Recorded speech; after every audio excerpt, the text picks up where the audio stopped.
Saya lempar ke depan pintunya tuh, Mbak. Ternyata kelewatan lempar sampai ke atas genteng, Mbak. Sosial media kembali dihebohkan dengan salah satu unggahan seseorang yang menunjukkan pesan WhatsApp dari kurir paket kepada dirinya. Dilansir dari akun @duniapunyacerita di Instagram yang mengunggah potongan chat antara customer dan seorang kurir paket, Rabu, tanggal 12 Januari tahun 2022. Dengan caption, suara kurirnya kayak gemeteran, unggahan tersebut menunjukkan permintaan maaf dari sang kurir dan menyertakan pesan suara kepada pemilik paket.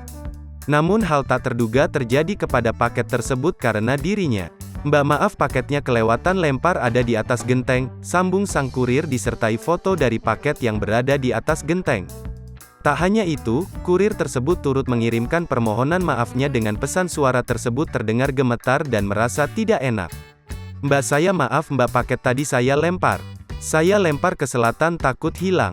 Rencana itu saya lempar ke depan pintu ternyata kelewatan lempar sampai ke atas genteng Mbak. Mbak, tolong Mbak, kalau punya saudara tolong ambilkan soalnya kalau saya takut dikira maling Mbak," ucap kurir tersebut.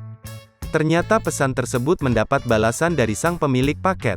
Setelah mendapatkan jawaban, kurir paket tersebut kembali meminta maaf namun kali ini dengan tawa.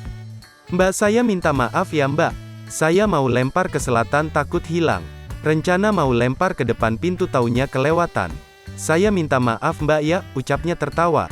Masyarakat ikut berkomentar perihal kejadian tersebut.